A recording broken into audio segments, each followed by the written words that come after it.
Hello everyone, I'm Jen, your Delaware Realtor. Here is your market report for Delaware for May 2023. We had 1,546 new listings come on the market, which is an increase of around 50 homes from April. We had 1,099 homes go pending, which is also up, and we had 1,207 homes close, which is also an increase from the previous month. The average days on market dropped slightly to 33 days, with the average selling price also decreasing to $437,329, which is around an $8,000 decrease from April. The average interest rate for a 30-year fixed rate rose slightly to 6.49% according to Freddie Mac.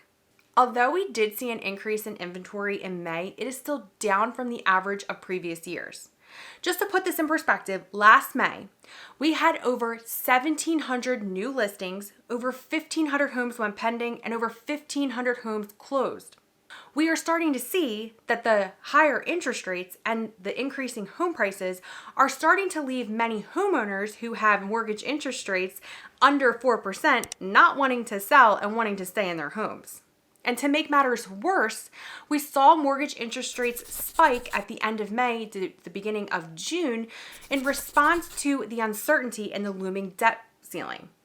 Thankfully, the debt ceiling deal was reached and the government did not default on our payments. And we have, in response, started to see mortgage interest rates decline since June 5th. I know I bring this up in almost every video, housing affordability. It is not something that anyone wants to hear, and I'm not trying to crush your dreams. I'm more just trying to set your expectations and help you build a plan for it because I do not see it getting any better anytime soon. The only way I see a significant change in the trend line that we've seen over the past 4 years is as if a massive economic downturn happened. And yes, houses would get cheaper because no one would be buying them, mainly because everyone would be losing their job. In this scenario, affordability only gets better after the economic downturn is over and recovery begins. Hoping for a housing market crash so that you can afford a home is not realistic. And even if it does happen, it's a multi-year event, which means that it will be multiple years before what you want to happen actually happens. And then you have to hope that you come out of the economic downturn ahead of everyone else, meaning that you either didn't lose your job or you get a job before anyone else so that you don't have to really deal with the demand when it comes back into play. I just want to share with you what I'm starting to see in response to the housing affordability. I'm seeing more and more homes that would typically go on the market for sale are starting to stay inside the family. For example, there is a house not far from me that I pass almost every day.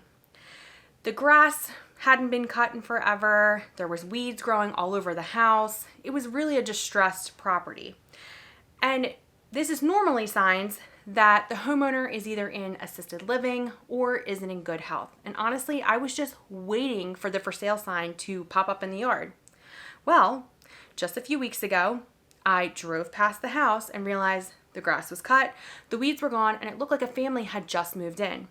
Well, a quick search on public record showed me that the house had changed ownership, but the last names remained the same, which means this is what I'm starting to see, is that grandma's house that was less appealing 10 years ago is all of a sudden very appealing because you don't have to deal with any of the competition.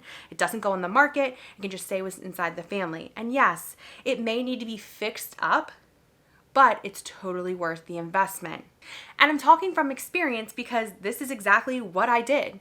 I purchased my grandmother's home, which needed a ton of work. And over the past 6 years, we have steadily renovated the house little by little to make it our own and make it what we want. And yes, is it difficult living in a construction zone? 100%. But it was worth it at the end because I can look around my house and I know that we have touched every single part of this house and made it our own. And it gives me a lot of pride and joy, honestly, of being in my home. And I get excited to do house projects. Now, I know most of my clients went move-in ready, but I'm just trying to share with you a strategy to get ahead in this market.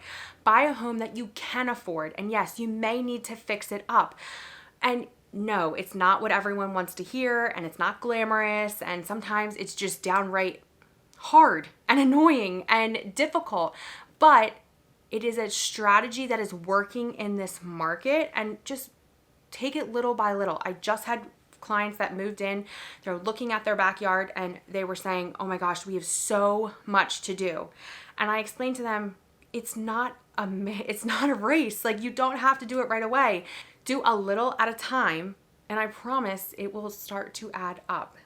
You'll get so much joy doing it that way if you make your home your own, just a little by little. So I really hope that this video helped. If it did, be sure to give me a thumbs up. Be sure to subscribe to the channel. If you are a buyer that is looking to purchase in Delaware, I would absolutely love the opportunity to help you. There's a link down below in the description to set up a one-on-one buyer consultation with me.